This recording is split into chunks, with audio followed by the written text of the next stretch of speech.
Hello, everybody. Thank you so much for working with us and working around the Knoxville weather. I'm so glad that we were able to move this reading online successfully. So, without further ado, welcome to our February reading series presented by the Sundress Academy for the Arts. The Sundress Academy for the Arts, or SAFTA, is a writer's residency and arts collective that hosts workshops, retreats, and residencies for writers in all genres, including poetry, fiction, nonfiction, journalism, academic writing, playwriting, and more. And you can find out more about that at www.sundresspublications.com. Um, for me, my name is Shira House. I'm a queer Jewish writer pursuing an MFA at the University of Tennessee, Knoxville. My work has appeared or is forthcoming in poetry, identity theory, HAD, and Honey Literary, among others. I've received support from the Napa Valley Writers Conference and placed third in the 2024 Pinch Literary Awards for poetry. I'm an associate poetry editor for Grist Journal and the reading series coordinator for Sundress Publications. So, um, just a little note also that tonight we aren't going to be having the traditional open mic to follow our wonderful readers, just due to um, Zoom maybe not be the best mode for that, but we would love to see you all next month at a physical location so we can bring back the open mic. Cool. This event is brought to you in part by grants provided from the Tennessee Arts Commission, to whom we are very grateful. So, we are very excited to be hosting writers Gardner Dorton and Sebastian Elios. But first, I would like to invite our Community Outreach Director, Heaven Lanigan, to talk about this month's community partner, Bridge Refugee Services. So, take it away. Hi, thank you. Good evening. Thank you for having me. It's a pleasure to be here with Sundress Publications and represent our partnership with Bridge Refugee Services. Bridge Refugee Services is the only refugee and protected class resettlement agency in East Tennessee, operating in Knoxville and Chattanooga. This nonprofit organization mission is to provide opportunities for clients to rebuild their lives after suffering persecution. The organization is committed to providing protection and assistance for clients' journeys from despair to dignity. These incoming clients show an overwhelmingly positive support for our city by volunteering, opening businesses, and actively engaging with their new communities. Bridge Volunteer Refugee Services works to help clients promote their rights and find peace in their new homes while supporting each client's hope for a new life and a bright future. To learn more about their mission, here's a link to their website. Mrs. Smith will drop in the chat for you all to review. And if you'd like to know more about their campaign information and donate, there will also be another link in the chat. Thank you so much. Thank you so much, Heaven. Yeah, please check out Bridge Refugees. They're doing wonderful work. All right. I am so happy to announce our first reader, Gardner Dorton. Gardner Dorton is a poet living in Knoxville, Tennessee. His debut collection of poetry, If I Were God, I Would Also Start with Light, was published by 30 West Publishing House in 2024. His poems have appeared individually in places like the Greensboro Review, the Florida Review, Wussy Magazine, and the 30 Below Anthology with Narrative. When he's not reading his poems, he's probably drinking tea with his husband, watching a Twilight movie, or picking up ripped open trash from his oversized dogs. And you can get your very own copy of If I Were God, I Would Also Start with Light here. The link will be in the chat. So please check that out. And without further ado, I'm going to turn it over to Gardner. Thank you so much. I appreciate that. Yeah, so I'm gonna mostly just be reading from my book. It came out in September. It kind of started as my MFA thesis, and then I decided to spend 6 more years on it, and finally finished it. So I'm excited to read from that. And I think I might read one or two new things as well. So I'm just gonna start with the poem that actually starts off the collection. And what I did was I found this questionnaire from a Baptist church for new members. And I decided let me like take these questions and then try and answer them just with verse and see what happens. And this ended up kind of being like the poem I worked on the most for about 2 years, and uh, I thought it was kind of a good tone setter for the rest of this. Also, probably the darkest poem, so don't worry, it only gets lighter from here. Um, this is a baptism questionnaire, and it's in the form of questions and answers. So I'm going to read the questions as questions and answers as answers, and I'll clarify them. Question. Tell us about your life prior to coming to faith in Christ. For example, you may share about your family background, religious experiences you had growing up, or how you conceived of God before becoming a Christian. Answer. Once my grandfather pulled a hook from the bleeding lip of a fish and told me what men do to women: catch, release, sometimes eat. I am a boy cliched by melancholia. Making grocery lists of bleach, I make happy homes with my hands just to flatten them. Undefined, sneaking glances at the nave of other necks, a wind chime out of key. Question.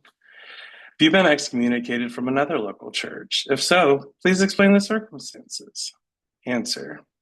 Here is a stack of cease and desist letters. Here are the petitions nailed by train spikes to my door. Here, the lamb blood threats painted on the frame. Here, the letters signed by Bullseye. Here, the slurs thrown from moving vehicles. Here, you can take them. Question. How has your life changed since coming to faith in Christ? Where do you see evidence of God's grace at work in your life? Answer. What if I am still afraid of men? The man unloading the clip of his gun at the moon because it looks like his mother. The one covered in his own blood, the scores of them loved mercilessly, the plum eaters, ass gropers, and global deciders, the church chorus singers and priests holding back the neck of an animal, the mountaintop messiahs transfiguring behind a beach towel, the one putting a kitchen knife to my forearms, all of the family men. Question. Were you baptized by immersion in water after your conversion to Christ? Answer. What happens when the water overflows the reeds of the riverbank? The mountains swallow back their lost granite and shale. There are marks on my body that I did not leave. Is that a miracle? There are bruises the size of a regular fruit. Is that? What is hell, and did you make it? What if I come up from the water and my tongue falls through a new hole in my chin? Am I the miracle, my body escaping itself from every direction? Question. Please explain the gospel. Write it out as you would share it with a non-Christian friend. Answer. It's an escort of giants, of booming footsteps, a hell pit where my booze-soaked pores burn easier, a spit-spinning feast over fire. That's what I was told. It's the exposure of every recipe I wrote down in hunger, the litany of adolescent secrets I'm getting closer to correct. It's the cannibal twin eating his way out, the one who should have taking his turn, the life, the second chance. That's it. No, it's something else. Thank you. That was the first poem. Just a little something casual to get started with. This next poem I like to read because I think, I've talked to a lot of my queer friends, my husband, myself. We all seem to have this kind of experience as queer men, at least, with drag at a young age. And it seems almost like this very common experience that we all, at some point, snuck into a closet and put on something we were told we weren't supposed to. So I just kind of wanted to give a narrative to that story that I have to tell and that so many other people I know have to tell. So this poem is called Boy. I was 4 the first time I stood before the open mouth of guilt. Stepping into my mother's closet, the first time I stood frozen as a pillar of midnight wearing her black dress. The pillar of salt and woman, hungry skin, I faced my burning home, not alone, a man's phantom limb pressed heavy on my shoulder. So I locked the door to punch my way out and became blood-soaked fabric. And my home kept burning, which is to say, the home was the mirror, or I was the home, and the flames were the mirror, or I was the dress, or I was a boy devastated. A mind on fire as the door knocked. And silence entered the room, as thick as fabric. That was. Um, while we're in the theme of queer violence, we'll end it on my last one on the subject. And during my time in grad school, my thesis was kind of pairing right when I came out myself. And a lot of that was, a lot of queer discovery, but a lot of that was some really horrifying discovery of so much history of violence. And I kind of went on this really dark deep dive in research, and I wrote a series of poems for these kind of small byline victims of hate crimes that I read throughout the years. And this is just one of those. It's called Pulled from Water. On June 17th, 2003, Richie Phillips, a queer man, was found in Kentucky, pulled from the river in a suitcase. If I wake and my body is corked like a fish sent away to heaven, remember me. A suitcase of koi, no arms or broken joints, rolling down the bottom of a river, skin bloated. I am a vision, a miracle, marked dead, marked missing, then found, surrounded by men and bloodhounds. I am alive, spitting out the bullet.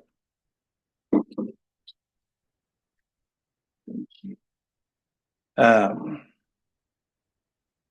so this next poem, I wrote on a Valentine's Day that I spent with my grandmothers. This poem is called A Love Poem. I, like the world, sweat on this Monday night. I park my car that smells like fresh pita, Valentine, patron saint of to-go bags and single-use plastic. My grandmother stands 60 yards away, waving patiently, but I'm too sick trying to unread every omen to notice. I'm fraught looking forward. I need more time and less inevitability. The bald spot on my Labrador spreading. I didn't slow either. On the way, when the possum wrenched into a grotesque blossom beside the pothole, fleecing all the asphalt in maroon. I have no appetite. I'm going to leave. Have I told you about the crows? I never knew where to place them. The two that fell into the gutter beside my house, I guess that's why it's called a crowbar. The first one flew away and its world opened. The second one stayed, and I don't know if its world opened. And have I told you about the kid I used to know, or how he became the guy I ran into at the bar the other month, or how he once again became the person I used to know? His obituary was never published. And when I heard, I drove. And I knew him before the pothole widened, when I drove hours tirelessly. But now I'm parked, standing inside of the world, in the guest parking lot of a retirement community. And if I look up, I may be tempted to feel so splayed open in melancholic February that I cannot deny that I am alive. How could this have ever been a love poem? I'm trying to piece something together.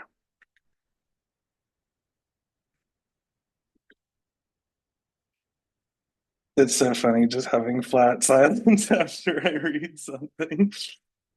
Um, this next poem is called A Man Walks into a Bar and Disassociates. This is actually one of probably first five poems written in this collection. Um, and I wrote it after Shoe Theory by Richard Sykin, which comes from Crush. If we have any Crush fans here, I'm sure we do. Yeah. um, a man walks into a bar and disassociates. A man walks in only his skin in the park. It's freezing in the devil's hour. He has your hands. He has the rest of you too. So let's call him yourself. A man didn't sleep well again last night. Instead, snapped sunflower seeds without ever eating them. He went downtown to watch the sunrise and was disappointed because he'd seen better. A man, the same one, yourself, is just trying to stay alive. No man is an ocean, he quotes incorrectly. He's the small boat banging the cliffside of the island. He's the jumper and the free fall. A man can no longer speak, bankrupt on language. He uses whatever sticks he can gather from the forest floor to make words. He turns primal. He turns to where his God should be. He listens closely and finds that he is not the only one tongue-tied.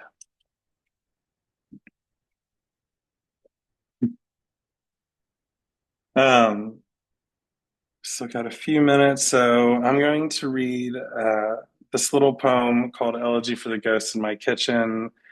I don't have a lot of time to talk about this, but I could spend 30 minutes on this alone. I lived in Charleston, South Carolina. It's where I went to college in Charleston. And I didn't believe in ghosts until like my first week I lived there, and then I became very convinced. And at the time, my dog would bark at the same corner of the kitchen every night in the kitchen, and I would just freak out because I would be alone. And one time I even put a glass of water there and it just turned on its side. I was like, okay, well, I'm just going to stay away from that corner. But during this time, I also kind of lost someone that was very close to me, a little bit of like a mentor figure. And as a coping mechanism to not be scared by this non-benevolent force sitting in the corner of my kitchen, I decided to kind of write from the perspective that that was this person visiting me. So this poem is called Elegy for the Ghost in My Kitchen. I take the jacket from your shoulders and bring a mug to your lips. Drink this tea, this gin, this bleach. Let it clean your veins, the masses nodding your brain. I ask what it's like to be an ant farm, to have a body full of hunger. I ask this in circles so you'll stay longer, and you slice your arm to show me the empty inside of it. You slice an orange because it's your favorite. Drink and visit a while. Stay like you aren't already gone. Eat the orange as if I didn't drop it when I tried to give it to you, like my dog isn't carrying it in his mouth, wondering who I'm talking to. See, we got a couple more minutes. I think I'm just gonna go on my last poem, and this is actually brand new, fresh off the press. I never read these, but it's really never a better time to see if a poem is working than in front of a lot of strangers. So I'm gonna take that opportunity. And this is my last poem. I'm working on a new project. You know, it's a hard time in history to decide what to write about as a poet, because there's a thousand things pulling at you at once. I kind of wanted to start writing about queer domesticity because, you know, so much of this book alone is on queer suffering. And I wanted to write a story that didn't get told often of essentially just cute little love poems. And this is one of those. And I think that's just something that I want to write in order to protect. So This poem is titled "In This Very Moment I'm King." And if you are wondering, yes, it is based off the Nicki Minaj lyric. Um, and I wrote this for my husband just a couple weeks ago, and I'm excited to share. In this very moment, I'm king. He sings from his chest in the passenger seat, rain drumming the windshield almost within rhythm. Between episodes of hydroplaning, I wish for 1,000 more memories like this. Today, I am wiser than my 20s. Today, I wonder if we will be the first people to live into their 200s, spewing senseless logic like drink decaf if you want to live as long as us, knowing damn well we're 248 years old because we moisturize daily. Really, I just want to keep making total nonsense with this man. I don't care that we had to buy a pistol to live in Tennessee safely. I don't care if we spin like a bottle in the intersection at the base of this flooding hill. The crux of this moment is its context, the time that passes so perfectly, the nostalgic weather, how when I'm with him belting in the car, I can feel my whole life is forgiven. All right. Well, thank you, everybody. Thank you so much, Gardner. Those poems were so special. That was a real treat to hear you read those. Um, Amazing. Okay, now for our second reader, it's my privilege to introduce Sebastian Elios. A poet accustomed to living on the margins of different identities, Sebastian Elios, he, him, is constantly reflecting on what it means to partake in the world and human ecosystems. His poems are attempts to summarize experiences which reach far beyond words. Raised by Black women, both literally and literarily, his writing is rooted in their many lessons and examples. A past fellow of Vona, Abode Press, and Southern Assessu, he has been published by Tabadul Collective, Kalalu, Pigeon Pages, and Carencia Press, among others. When he's not writing, he's probably listening to Tierra Whack or Waxahachie and walking around barefoot. You can follow him on Instagram or find his work at sebastianelios.com, which will be in the chat. Cool. So, without further ado, please welcome Sebastian. Well, thank you, Shira. And thanks, Sundress, for putting this on and the flexibility of doing this, because I think most of us are probably in the South and it's been a snow day. I'm in Durham, North Carolina, as was mentioned, and it's been very snowy here. And people don't know how to drive in snow in the South. So this just feels nice and safe. And Gardner, I'm so glad you read first because I feel so grounded after hearing you read. Those were so special, and I can't wait for this book of love poems because that last one was getting me a little teary-eyed. So thank you for that. Let's see. I am going to read a few pieces that, well, one, I've never read any of these out loud, so that's going to be fun for all of us and mainly nerve-wracking for me. And I think I'm just actually going to go in linear order of like when they were written.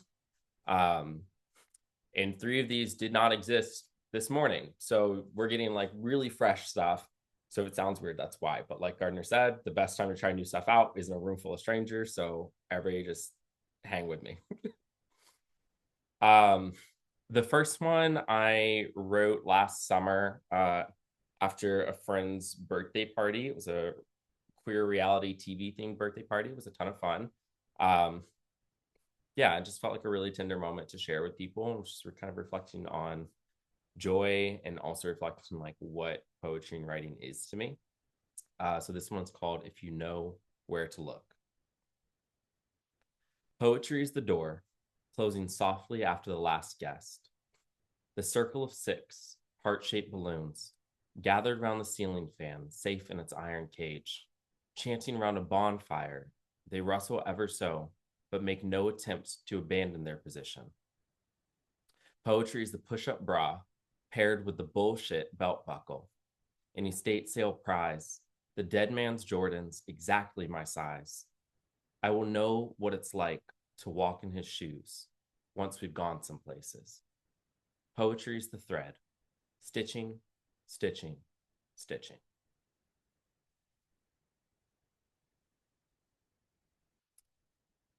All right. The next one, the title of this is really self-explanatory. It's called The Last Poem of 2024.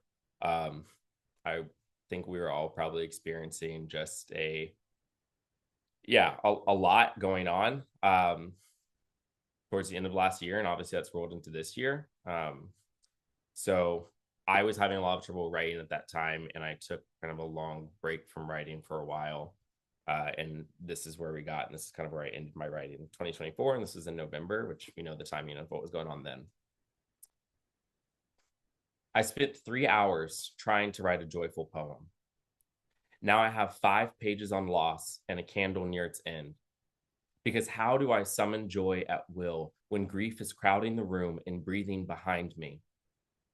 I tried to write a poem about my mother, and it became a poem about bombs and lost children. I tried to write a poem about love, and it turned into a poem about destruction.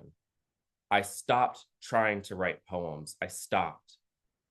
I tried to wait it out, but grief outlasted me, accumulated in my body, backed up behind my fingertips like a clogged drain, begged for release.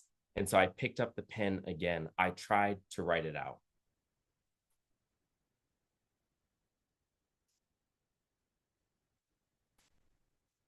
Also, sorry, I just want to see the chat. Can y'all hear me okay? Am I?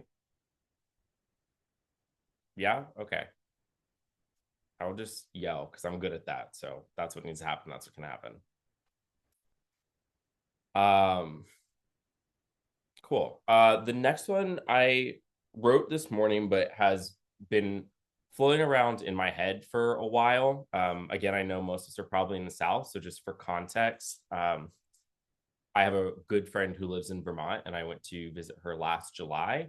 And it happened that my trip to visit her coincided with some really destructive disaster level flooding that happened in Vermont. And there were roads that were washed out, and we were driving by farms at one point, and you could barely see the tops of buildings. And it was a really devastating time for those communities. It was in rural Vermont, and it really brought a lot of reflection. Also, being a person who was visiting and seeing a lot of the results and the outcome of this climate disaster on my way to the airport to like go home to where it was safe and fine and nothing was flooded, prompted a lot of reflection. And so I wrote just a very short little poem calling that back. And it's called Disaster Designation for 6 Vermont Counties, subtitled Old Center Cemetery. Have you honored the departed if you forget the cemetery in the flood? Is it desecration or reverence for the rain to raise the dead?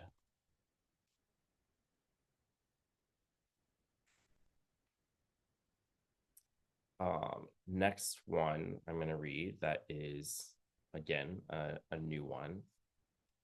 This one is called, actually I lied. I don't have a title for this one. That's how fresh and new this is. Yeah, so if somebody has a great title idea, feel free to throw it in the chat afterwards. I'm totally open to that. I'm supposed to be writing. I'm actually watching. The third snow of the season, thinking how each cluster, is that the word? Do people really say flake? Looks like ripped fabric. I'm actually in awe of how they construct so neatly. Each flake feels forced, landing without impression or announcement. Glance away, then back, see how the banister has yet another story. I could be convinced there's a man on my porch, sitting in my chair, holding incredibly still under so much cold cotton. I could be convinced it's never snowed anywhere else, ever. Surely people would never stop talking about it. I'm supposed to be writing. I'm actually watching. My 7-year-old neighbor, or is she 8 now? Time lands like snow. Stomp over the white dusted rosemary at the fence line. I'm actually in awe of her contrast to the serenity, the way the rosemary is crushed almost as a question under her feet. The rosemary looks bent, but not offended. I could be convinced. Her gloves were made for the man on my porch, designed with tall ski poles in mind, presently warming fingers which can't reach their ends. I could be convinced. She and I and the man on my porch are the only people to have ever existed. This piece so unperturbed. I could also be convinced writing is the least important thing I could do. But in a week, she will be back in a classroom. The man will have melted, and the gloves will be in a crowded drawer. And how then will you retrieve them? I'm supposed to be writing.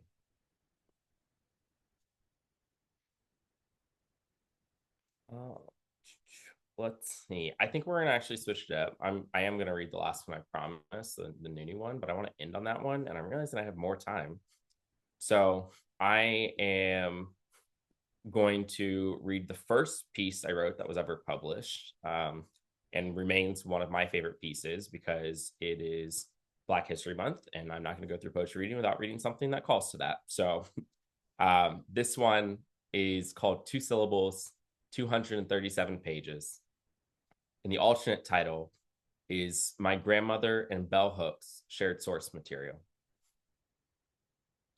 My grandmother has always pronounced helpful in a way that sounds like hopeful. When I first noticed, I indexed it as another endearing dialectal example of the Black South. When I got older, I began to understand her pronunciation as a function of philosophy rather than phonics.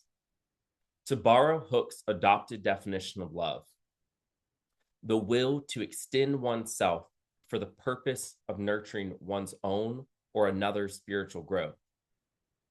From this, I offer my own definition of hope.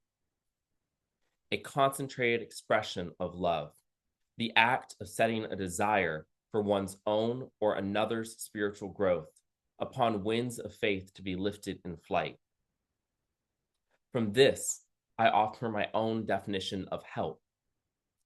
A concrete action with no expectation of reciprocity and no guarantee of success, conducted for the purpose of nurturing another's spiritual growth.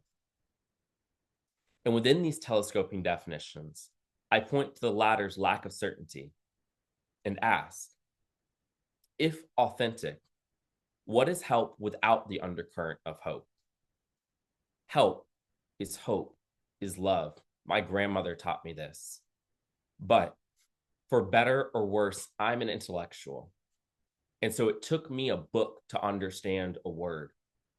Homage to Hooks, the patient translator. Homage to my grandmother, the concise scholar.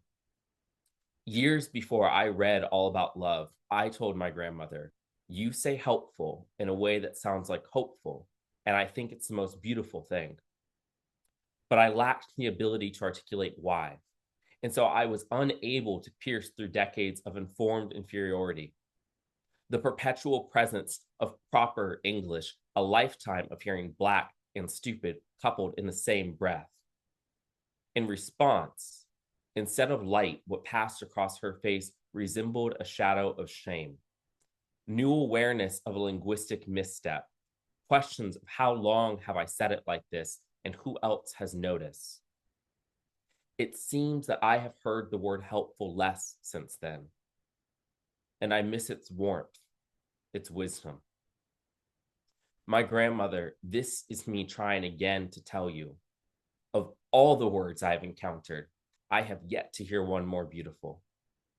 If you let me, I will read this to you and define every word you do not know. I will read it to you again and explain that each word here I learned from you. I will spend a lifetime trying to wield language as purposefully as you, and in the end, I will look back and say, I too was helpful.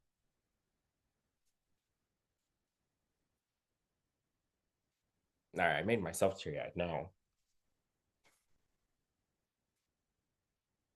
Okay. We got one more. If I can calm myself for a second, take some water.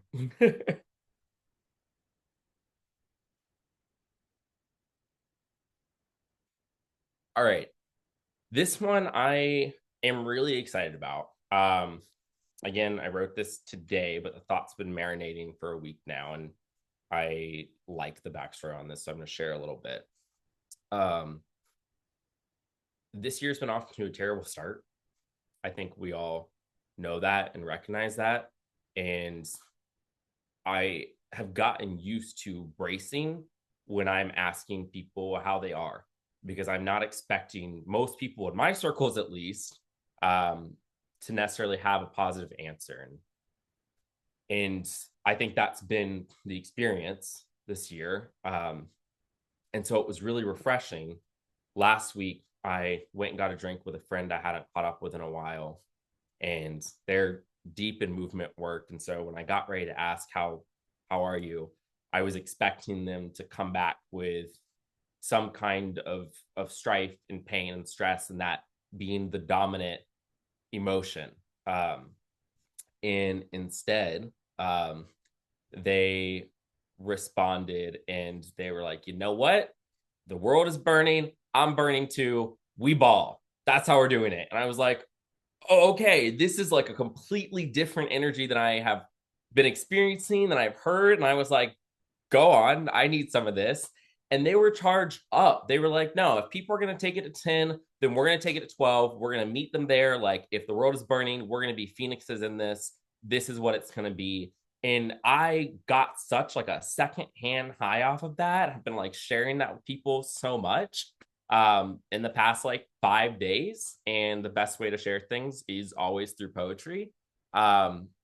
So thanks to a snow day and an extra cup of coffee, I did my best to channel that today. And I'm really excited to share this with y'all. This one is called Hold the Torch. Bring a flame to burn this world, and we will meet you there. Our throats in our hands, our hearts on our chests, and war cries ricocheting around our rib cages, because who said a phoenix is feathered? We are reborn, ashes to ashes, flesh to flesh. Spare me words of dust, unless they describe beauty, of simplicity, ease, floating motes in a room made still by rest, not absence. Death, as you know it, does not, will never call to me. You speak of death as a merchant, enslaved to industry, as a junkyard dog sicked on we who dare trespass between your fragile piles of ideological waste, propped, teetering on cinder block legislation, just a push. Death, as I know it, knows no chains, no coins, no whims, but their own. Wreaks havoc as much as they bestow wisdom, and puts the wind to our backs as we burst forth into flight, abyss, arms of lovers against your barracks. Name it, and it is ours. Ours. The teary-eyed, the tattered, the ones who think in 7 generations, the trees, the martyrs, the feared, the afraid, the resilient, the ones tired of resilience, the laid off, the check to check, the hungry mouths, the gatherers, the criers in the town square, the artists, the ones who say, stay hydrated, did you sleep? The ones who hug, the ones who stay, the ones who won't let go, the ones who walked back after the bombs. The seeds, the seeds, the seeds, do you not see? The forest, no matter the fire. Death comes, yet we remain, we remain, we remain. A phoenix is a fur, is of fur, is of flesh, is of fire. We are of fire, and we refuse to forget and to go into the night. Thank you.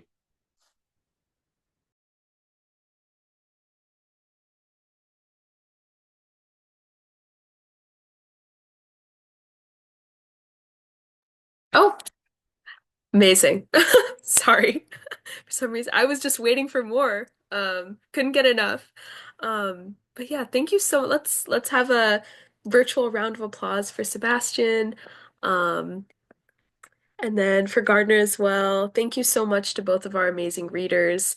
I loved hearing you both. I wish it could have been in person, but next time for sure.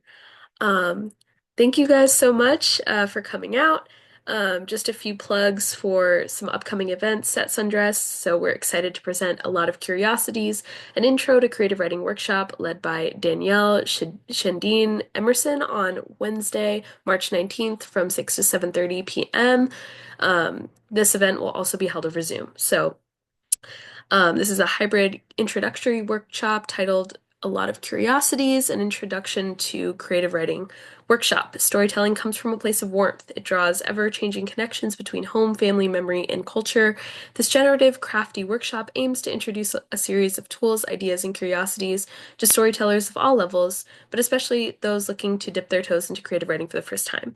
And the link to that will be in the chat. Another event that's coming up is going to be Poetry XFit or CrossFit, hosted by Alexa White. This generative workshop event will take place on Sunday, March 16th from 2 to 4 p.m. EST via Zoom. So Poetry XFit isn't about throwing tires or heavy ropes, but the idea of confusing our muscles is the same. You're going to receive ideas, guidelines, and more as part of this generative workshop series in order to complete 3 poems in 2 hours. The link for that will also be in the chat. And we will be back in person here in Knoxville, Tennessee at Pretentious Beer for the March reading series. The guests for the March installment of our reading series will be Elena Powell and Rhea Molina. Join us on March 12th from 7 to 9 p.m. for our free reading event, followed by an open mic. All right. Whew. Done with my spiel. One more round of appreciation for our amazing readers. You can find their books and websites in the chat. Yeah, that's all for tonight. Thank you all so much for coming out.